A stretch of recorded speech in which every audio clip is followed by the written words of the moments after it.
Goodness. All right, shall I start? Yes. Okay, so this one's about pre and post novation, but mainly what it does to a spec. So I won't go into too much detail on the philosophy of pre and post novation or procurement of design and construct. I'll give a brief outline just to give a background into why we do some of the spec things. But this is our stance on what should happen in a pre-novation spec and a post-novation spec. So first of all, why the different procurement types? So we need to step into the shoes of the developer and the project manager and the people who select the procurement routes. So if we start to look at it's the allocation of risk of design and construction. It's the whole triangle matrix of timing, cost and quality. It's about the complexity of a project, the ability of the design team, and if there's any specialised input required from contractors. But it's also about what the PM or the architect knows. So if they're used to using a certain type of contract, they're going to push for that as well. So the golden rule, one of the most important golden rules for us is the specification always follows the contract.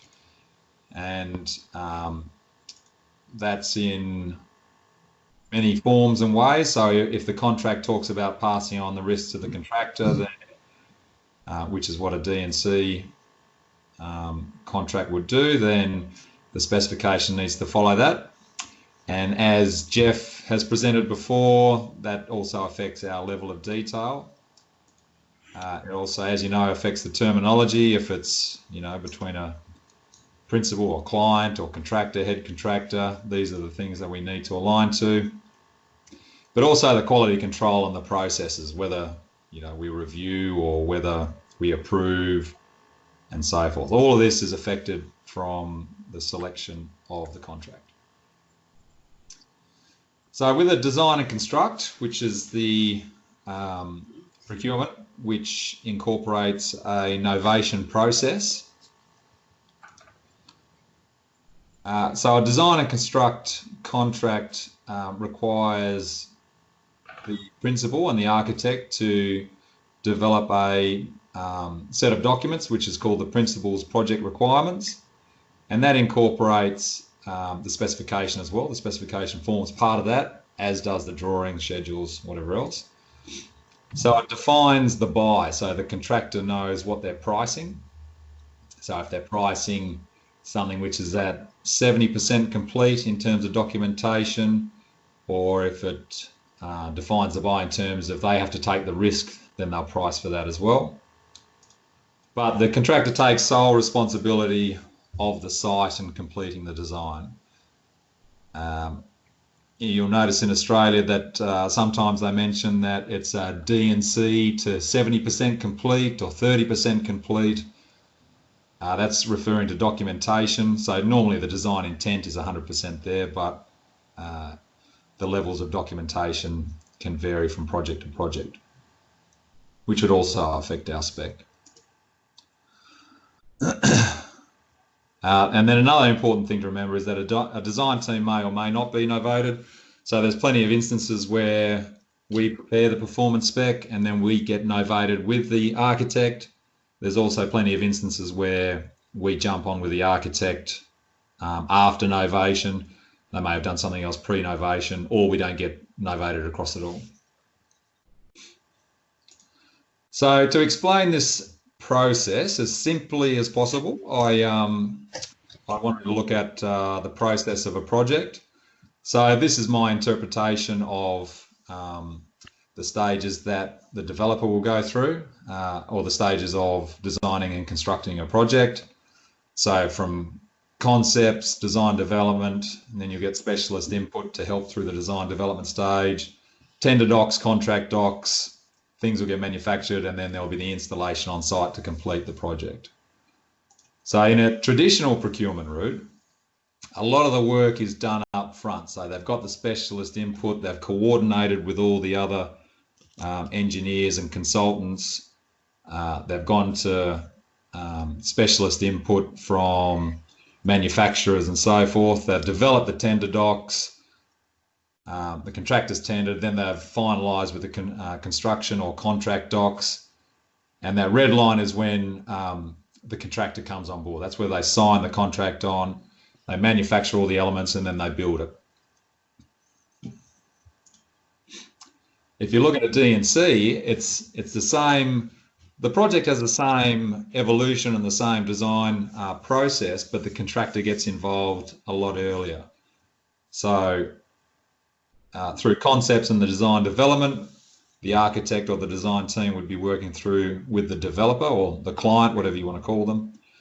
And then the contractor comes on board, and then at that red line is when the novation process starts. So the contractor with the design team now working for them starts to finalise all the documents, documentation, resolve the design issues, get the specialist input, prepare tender docs, contract docs, and so forth. So it effectively creates an extra step in there. But when we're working for the contractor, that's when you still have a tendering process, but it happens with the subcontractor. So it becomes between the contractor and the subcontractor. So effectively that first red line is the extra step to pass on the responsibility and the contractor to finalise everything there. So for pre-novation,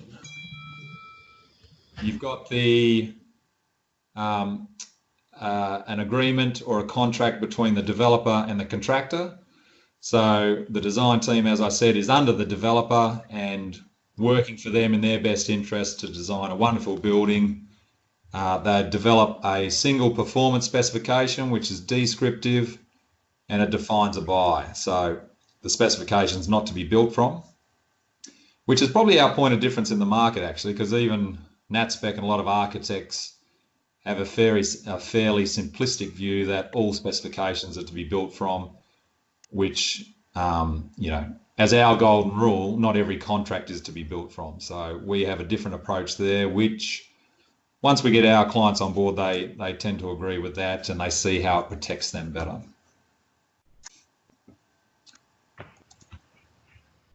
So once we get to post-novation, then the contractor takes over the whole site. They have sole responsibility, and then the design team may or may not be novated, but where they are novated, they work for the contractor to finalise the design solution. So in terms of how it's procured, once the contractor's on board, they set up the trade package specifications and split it up in that process. It's normally prescriptive. Sometimes you have elements of descriptive, but for the purposes of keeping it simple, let's look at it as all prescriptive. Sometimes you might get a facade, like a curtain wall, where they'll make that descriptive as well. So that means, you know, they're just passing on more risk down the line. Okay. Otherwise, well, any extra information you want to send us? Is that Richard asking me a question? I think he's on the phone. Maybe mute Richard. So yes, while the specification is still there between the developer and the contractor, we need to update the specification as the architect would update their drawings and so forth. So in setting up the updated specifications, the contractor still has to comply with their requirements to the developer. So if the developer puts in all the performance and so forth, they still need to incorporate that when they're finalising the specification. Yep, no worries. And so at the end of the day, the contractor, through his subcontractors, will finalise the works and pass it on to the developer. So that gives a quick and brief, simplistic overview of the pre and post novation or D&C procurement route. No worries.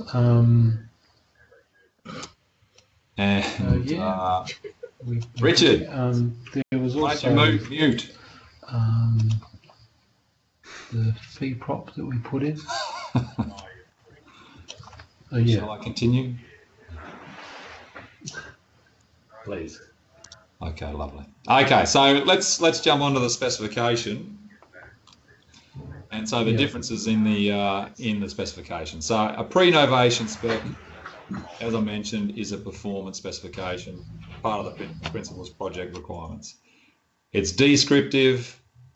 It's about passing risk and responsibility onto the contractor. And then the contractor takes responsibility for the whole site. In terms of terminology and entities, it's a document between, or it's from the principal to the contractor. The design team will work under the principal. So that's a very broad, simplistic look at a pre-novation spec. This says pre-novation, that should be post-novation. So once it's gone post-novation, so it's usually materials and workmanship. So this is when they become real construction documentation. So the subbie will just build from the selection of materials and so forth, which, as it alluded, is a prescriptive specification. So we've moved from a descriptive to a prescriptive specification post-novation. So whilst the contractor manages the site, he needs to construct the works in accordance with the PPR and the performance specification as well. So now the entities become, it's between, or the specification is from the contractor to the relevant subcontractors. And the design team work under the contractor.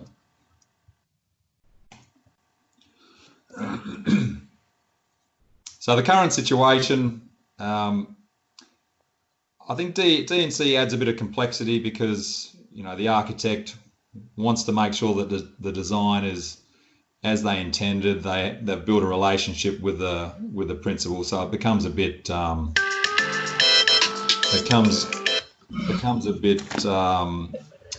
conflicting for them. So the current situation is Australia. A lot of architects will make no change between the pre and post novation specification, which is wrong. Some people, including Jeff, have been pushing for starting a new specification. It's acceptable. I think it adds a bit more work, but it's an acceptable way forward. And then another way is to update the pre-novation spec, which is also acceptable. So in terms of SCL, the approach that we will take, or that we have taken, is to update the pre-novation spec. And the reason for this is that you've put a lot of work into that specification already to incorporate all of the client's requirements. We'd like to see that continue on as an evolution rather than starting a new spec. So you incorporate all your tailored and customized items. And then as you make the changes, at least you can track all those changes so the contractor can see how it's changed from what they signed up to with the principal to what they're passing on to the relevant subcontractors. Well, yeah. I'd like to add to what you're saying. If you do start a new spec, the problem is it's so easy to miss out on the updates that were made in the pre-novation spec.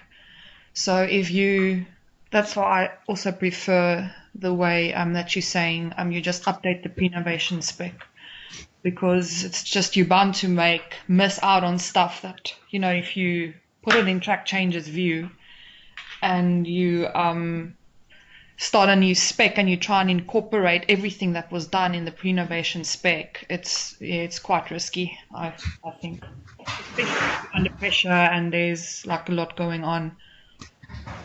Yeah, I agree. And if something on site happens where it doesn't comply with what, you know, the client wanted, then that puts the blame back onto us. So yeah, exactly. No, I agree with that.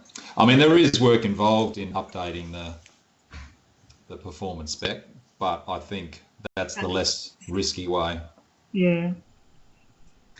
Well, what's your opinion on whether we should remove the performance requirements of Part 1 of the trade sections?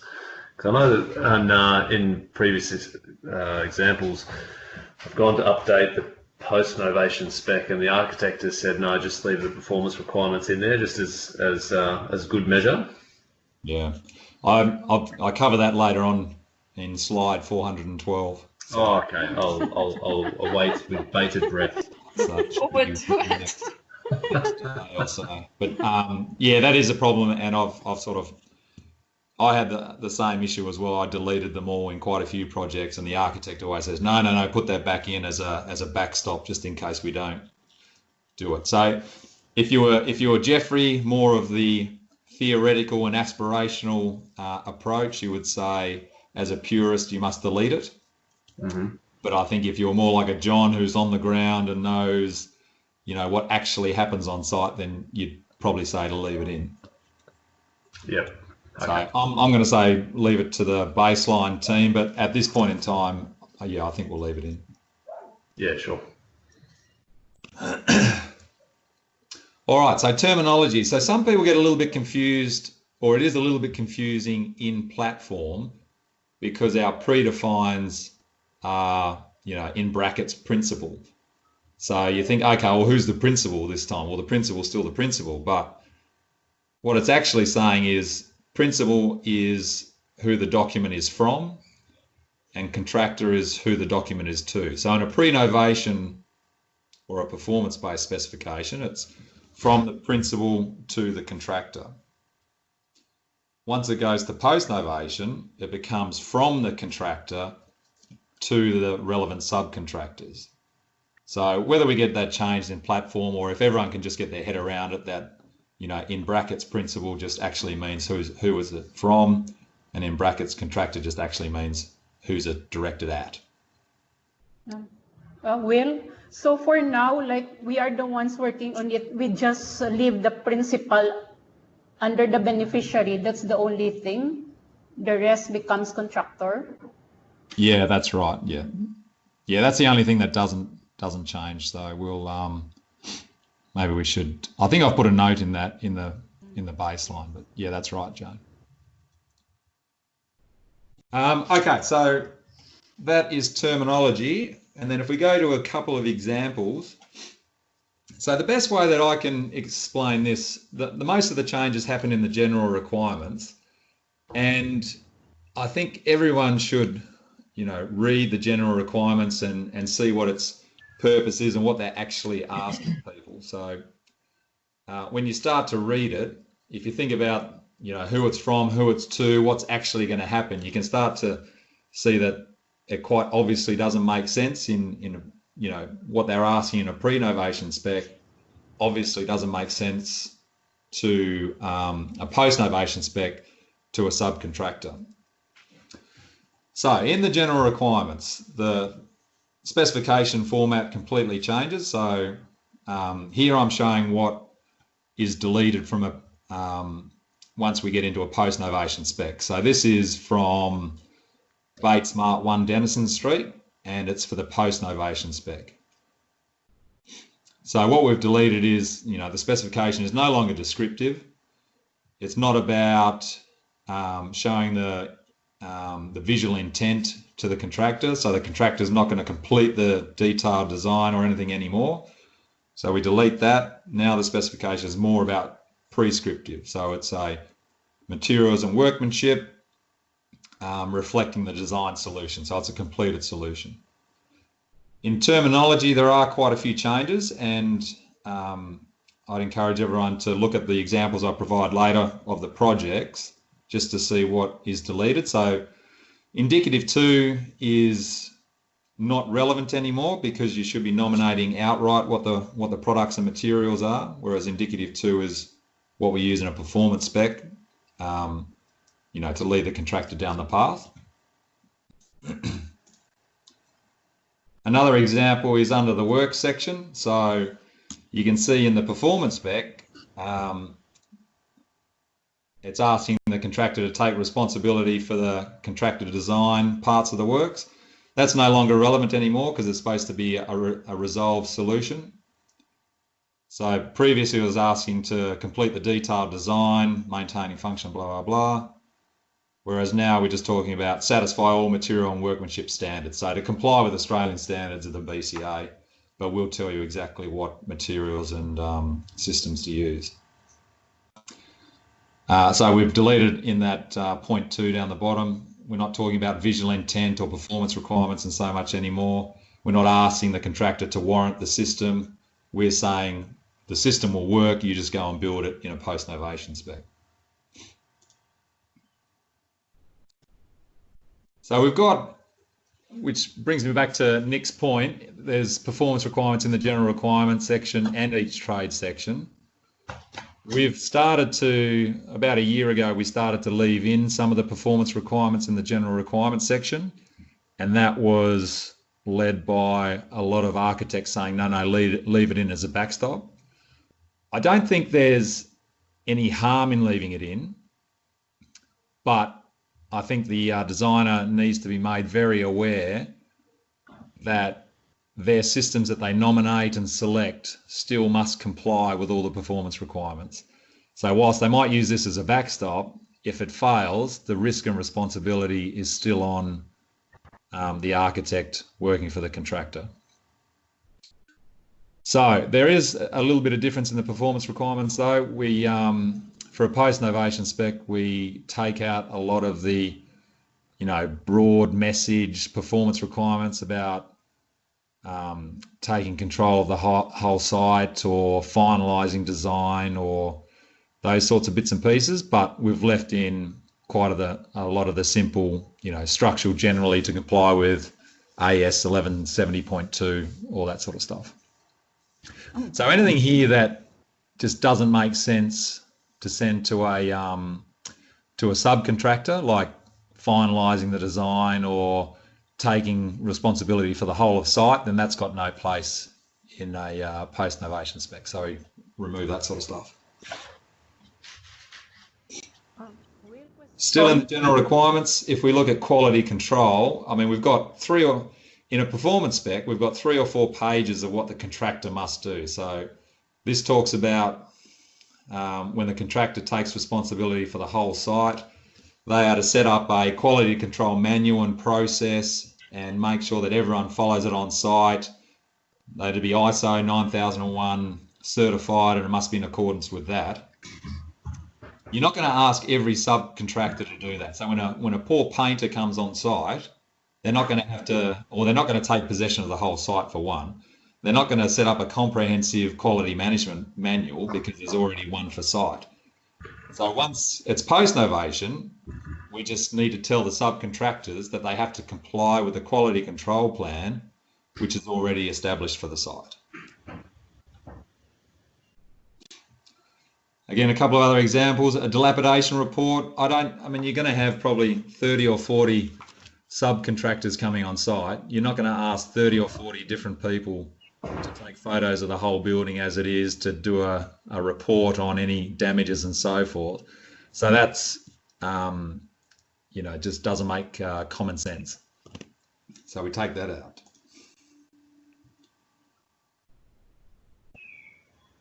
Will, before you continue, can I ask something? How about like the design life, the dead load, and the live load clauses? We remove those. Well, like I said, I mean, if you're a purist, then everything should be resolved, so you shouldn't need that. But in the actual market, then the architects have requested us to keep that sort of stuff in there. Okay. So not just the performance, also the design life, dead load, live load, including the geographical stuff? Yeah, that's right. Okay. Okay.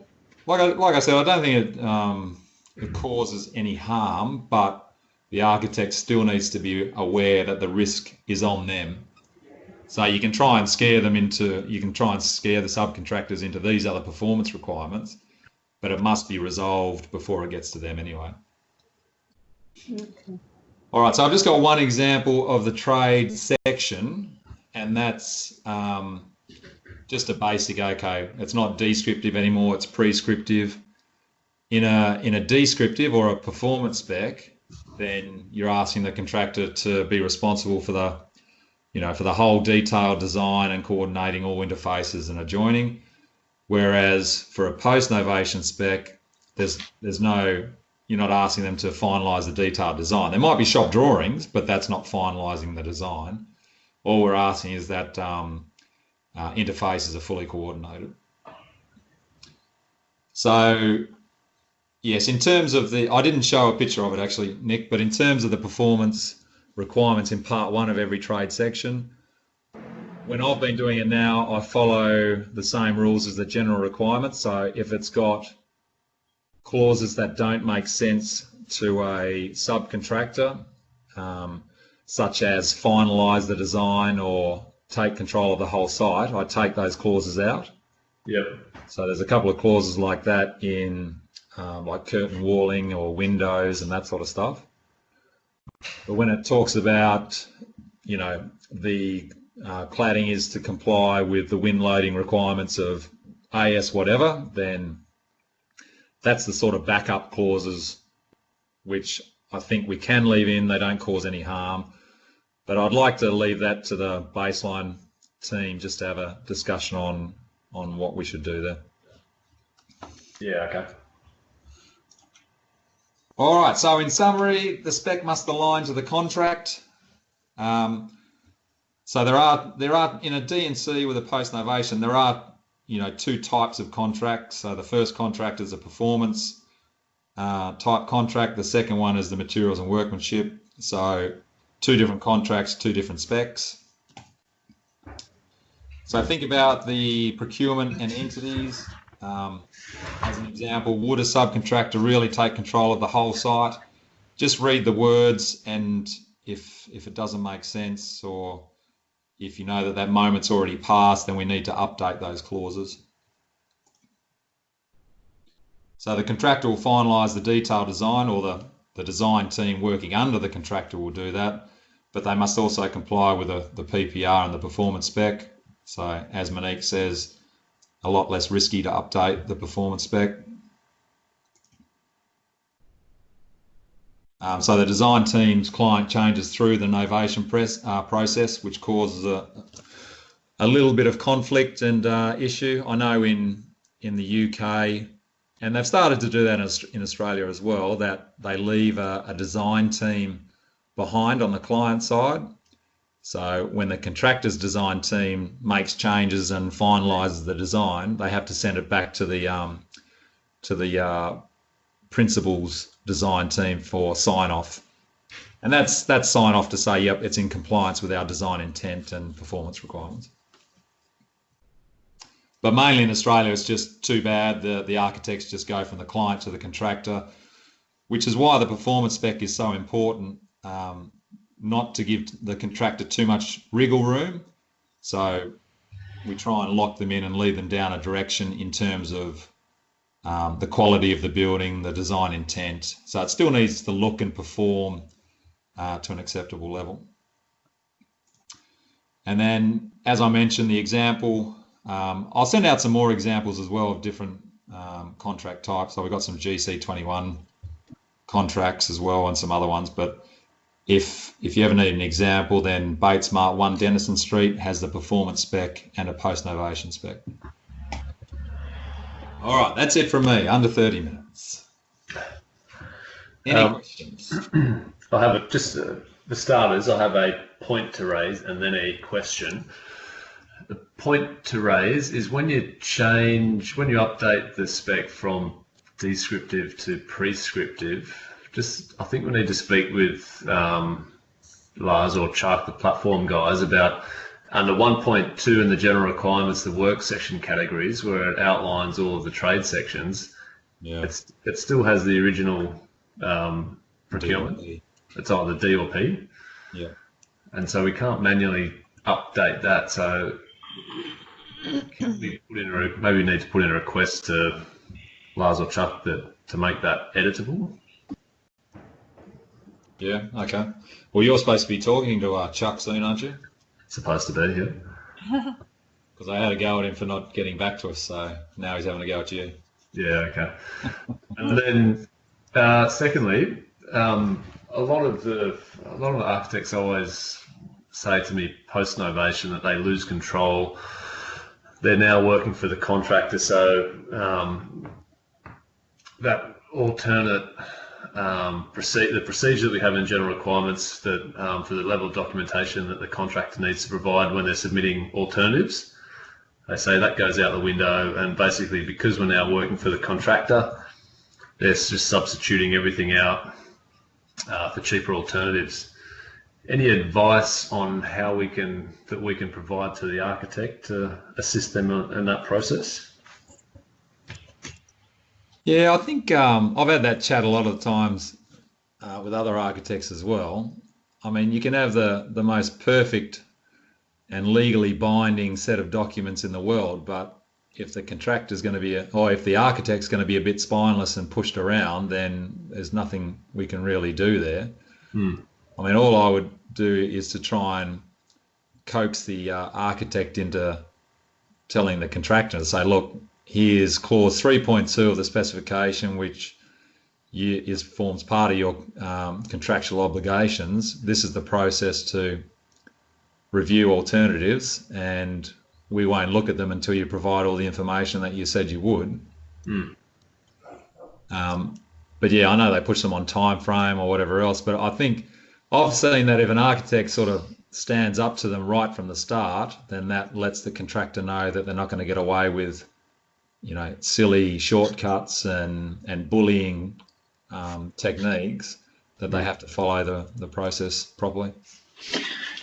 It's my understanding that the novated architect is not in the situation of superintendent, who is the person with the role of approving alternatives. So it's not the architect who approves the alternatives. It's the project manager's supervising officer who gets them submitted and passes on the approval.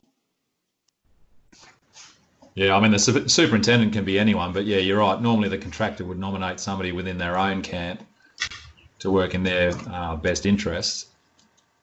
But, I mean, it's a tough one because the documents are there on what they have to do and what they have to comply with and so forth. If a contractor takes something like a flammable cladding and put it on, then, I mean, it's their responsibility and it's their risk if it fails or not. It can fall on the architect if their subconsultancy agreement is a nasty one and it's not in the best interest of the architect. But I just think whether we need to put something into our spec to say that the superintendent, where not the architect, needs to incorporate the architect for any visual requirements or architectural elements, then that's maybe something we should add into the spec just to reinforce that. Well, as you say, we mirror whatever the contract says, whatever the PPR says. So, you know, it could go. The PPR could go either way on who's got to do the approval. We've got to go back there and check the words there. Yeah. True, but yeah, I think it's risk and responsibility. But what I normally tell the architect is just to follow the process of the specification and just refuse or make a stance initially with the contractor just to make sure that they politely follow the line. I think they have to pick their fight. So if it's because it can cause a little bit of unrest and a sour sort of relationship. So whilst they might be right, it's just whether it's worth their effort to pick a fight for every instance or not. All right. I think the best thing we can tell them that if they do decide to stand up to them and start a fight, then we've got them covered and they're right in terms of contractual obligations within the spec or contract.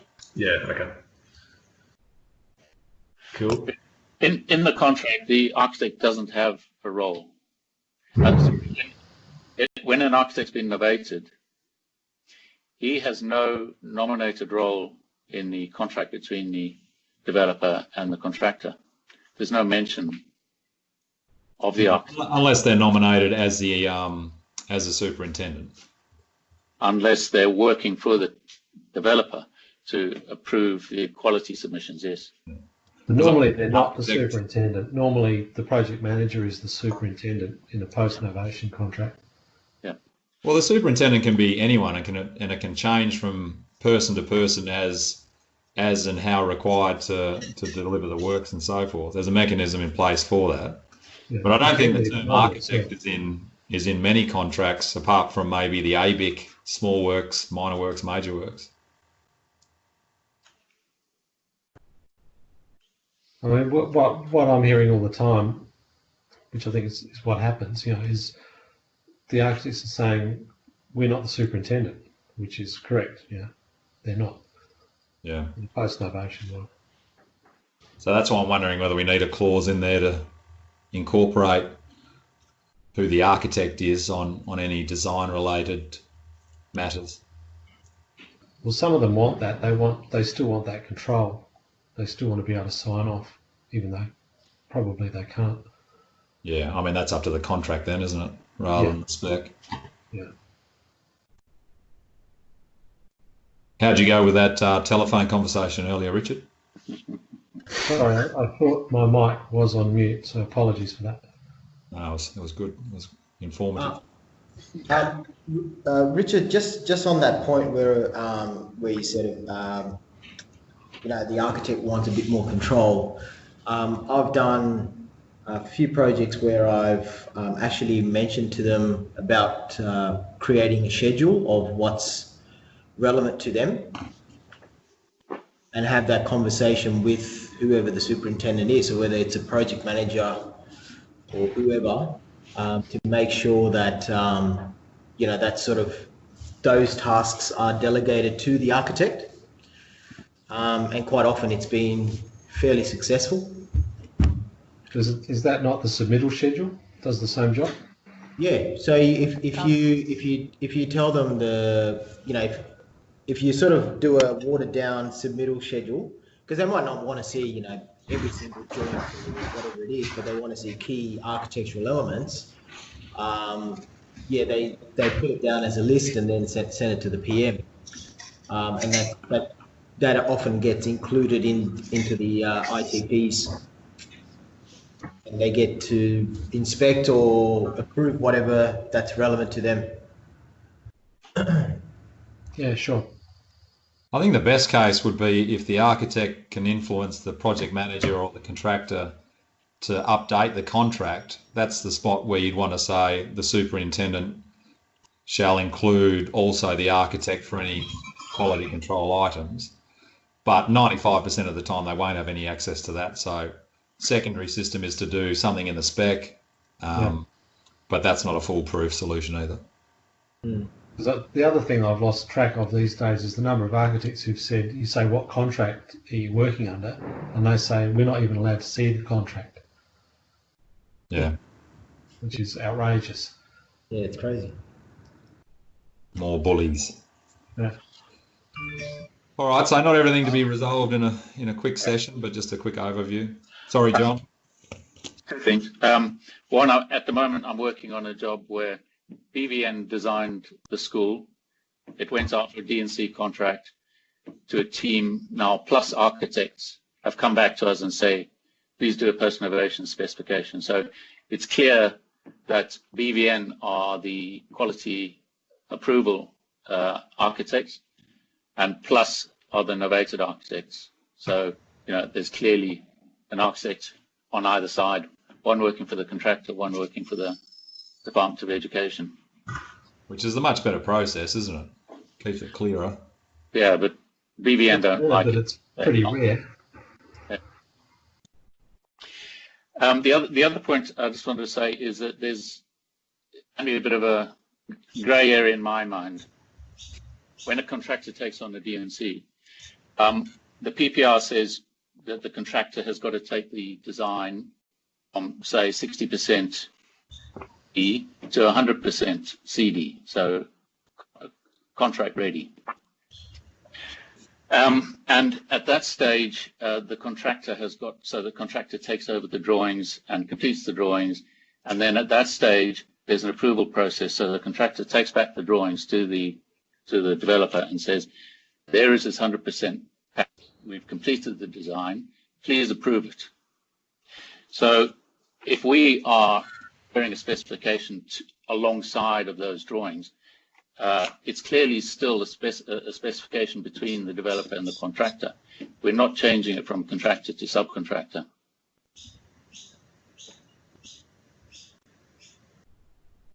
Yep. So is that a question or is that a statement? No, I think that happens. And architects I've spoken to about post-innovation, they say that it remains a specification between the developer and the contractor. It doesn't. We're not changing it into a construction specification, which is between the contractor and the subcontractors. But is that a D&C or is that more like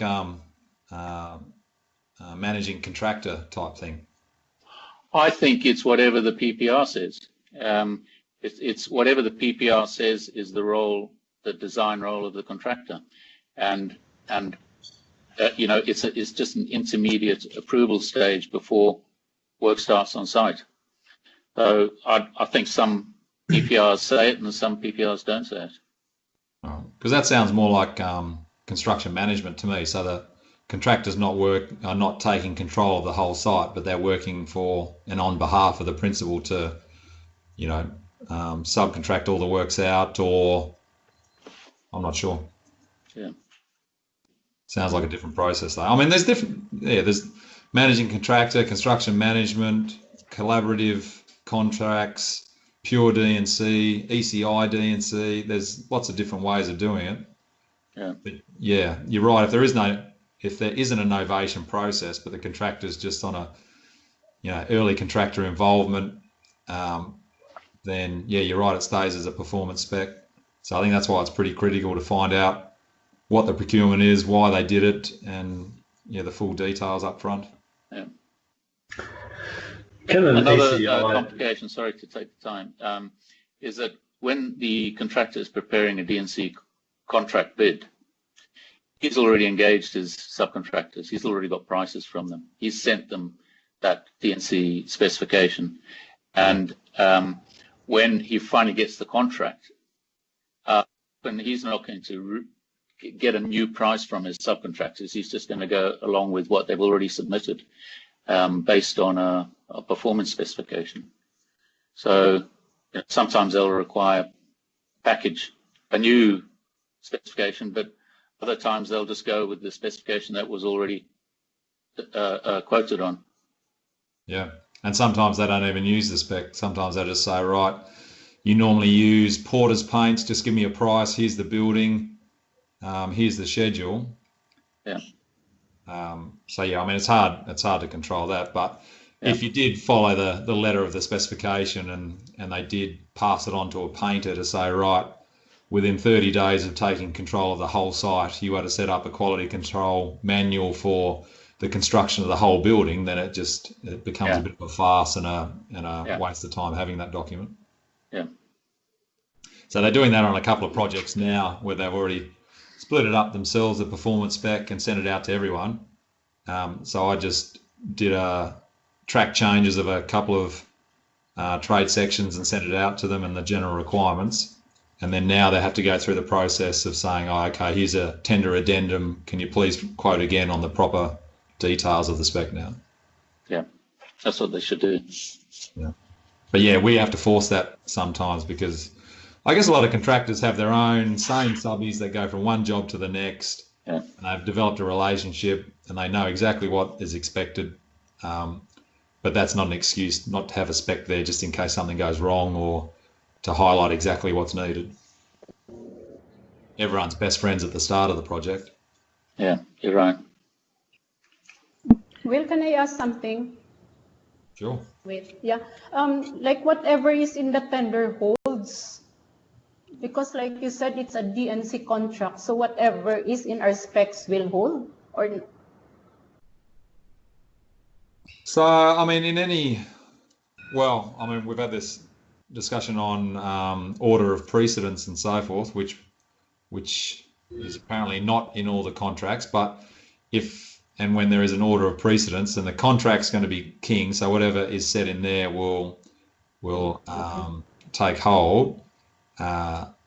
And so if the spec contradicts that, then, the contract will take precedence over the specification. Okay. But normally the specification would cover all the elements of, quality control and build process and that sort of stuff. So they still need to comply with all that detail that's in there. Okay, because we don't do the preliminaries, right? We usually just do the 0171 and the trade section. So how do we know if there's a conflict? It's up to the designer already, not ours.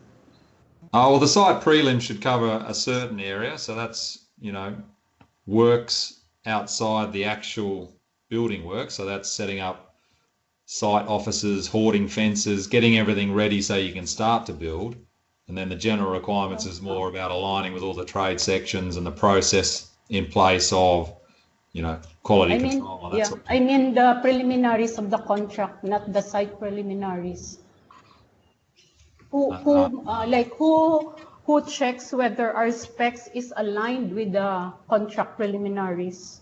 It's not our scope, right? Well, I think if we can get access to them, then we need to align to the contract. So, like Richard said, it's hard to get access to the contract. So we have to make assumptions that we just work from our baseline if we don't see it, and then they can tell us later on. But we should always try and see the contract document so we can align our specification to it.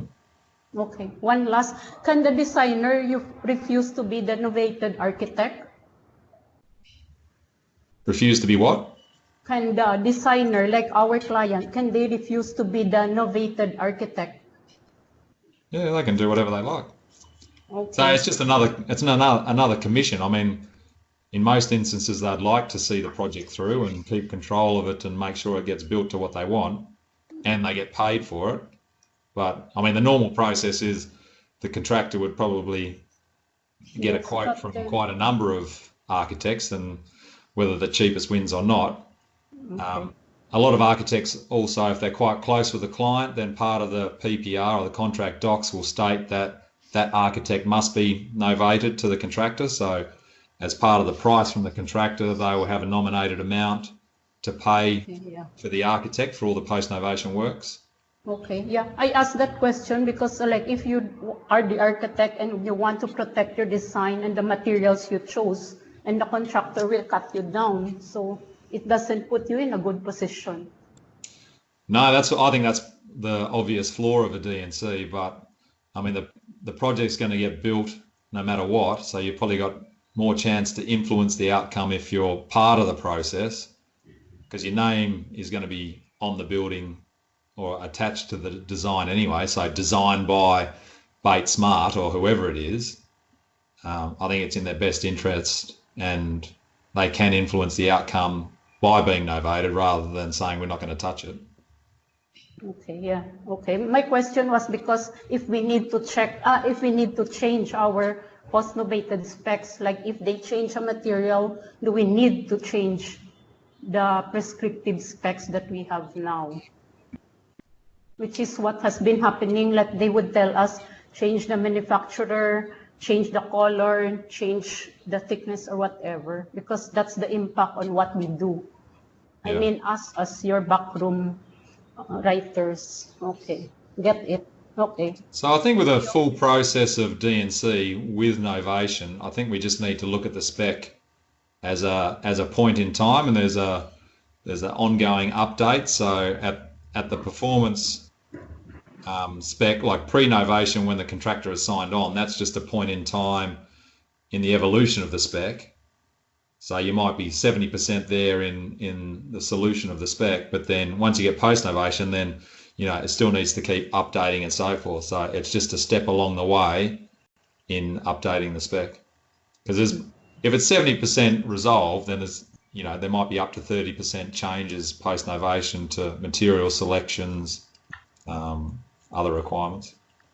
Yeah, because like some, the generic ones that you make us do, like the refer to the master schedule or finishes, we don't do much. But like for the others that are detailed, then like we might miss to erase certain clauses, like suddenly they would take, for example, ceramic tiles, and only the tactiles would be left in there. So we need to delete all the clause about ceramic tiles, things like those. Yeah, okay, thanks. Yeah, because like in a generic spec, like if they change the carpet from red to blue, it Yeah, doesn't it doesn't impact us affect. too Yeah. much because you still got carpet tiles or whatever. Yes. But But yeah, there are, yeah. if you got 10 specific types and they change all 10 in a fully integrated spec, then you have to change those details. Okay. in the spec. Yeah, good. Thank you. Just one question from me, please.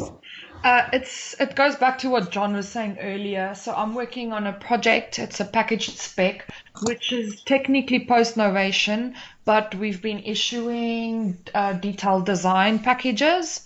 So, and it's all set up as a post-novation specification, obviously. But what John is saying is that up till detailed design, basically, until that's completed, it should still be between the principal and the contractor. So that's really confusing because I've had them actually issue for tender as well, and then they go back to detailed design. So they keep on just exceeding the line of sending, the contractor sending for tender purposes to the subcontractor, and then it goes back to detailed design and they make some more changes. Then they issue as 90% DD, but then they go to tender again. So even though it's right what you're saying in the sense of, it shouldn't be a prescriptive spec when it's still in detailed design, but I mean, what do you do? What do you have to go back and forth all the time and update your packages? Then it's descriptive, then it's prescriptive, then it's descriptive, then you can't do that. So No, I think that's in John's case, it was a different procurement method. So okay, in your instance, Monique, it's between the head contractor and the subcontractors. So just because they're going through a different evolution process in the design, it doesn't change the two entities. It's always from the head contractor to the relevant subcontractors. okay. And it's always going to be a materials and workmanship spec to the subcontractors. So Yeah. yours doesn't need to change at all. Okay, cool. Well, because I was just a bit confused there, but okay, that makes sense. But Will, you did say that in some cases, we don't change all the sections from descriptive to prescriptive. Some sections will remain descriptive. Like That's right. waterproofing, John? Yes. I think in the case that, Monique, is that for Lend-Lease Circular Quay? No, this is for Nepean Hospital main works. Okay. I mean, that's probably a GC21, but I think it's all about looking at the interested parties, like who is it from and who is it to? Is the contractor already on board and managing the process and the site, or is it the principal still there and it's between them and the head contractor? In this case, I mean, it'd be a GC21, so maybe we just need to look further into that at what stage it's at. Yeah. Also, Monique, if you need help, like Hani has been helping me if I have PN tasks, except 171, she can fairly do the rest. Yeah, I think this project was already, we didn't have it pre-novation, it was already a post-novation spec. Okay. Project, yeah. I was just about the process of who it's from and to and back to this one and yeah, anyway. Okay.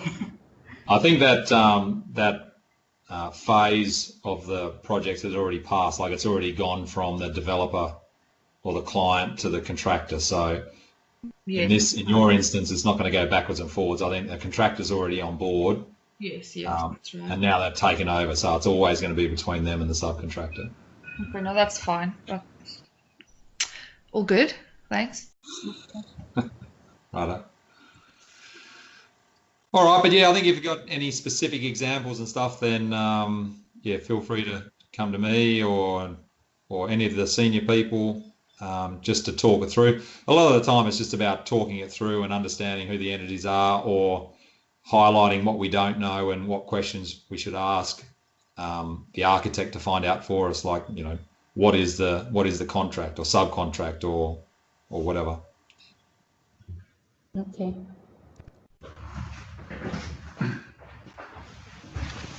Okie doke. Deb, I think you had one comment to make there. Yes. Just before everybody goes, just so that you know, this is probably the last time that we'll be together like this to be able to do this. It's a certain somebody's birthday on Saturday. So happy birthday, Monique, for Saturday. Happy birthday, Monique. Happy Happy birthday. on Happy Saturday. birthday. Happy birthday. You got away with it. I'm happy We'll to drink. get older, very. We'll celebrate it today, Monique, with the Okay. ladies. We're having a meetup after. Oh, yeah. I think all the bosses have said yes, so we're taking off. Enjoy. Have fun. Thank you. Fine. Thanks. And Monique, did you want to sing like a Christmas jingle or something? You mentioned this is the last one. Oh, For Christmas. I think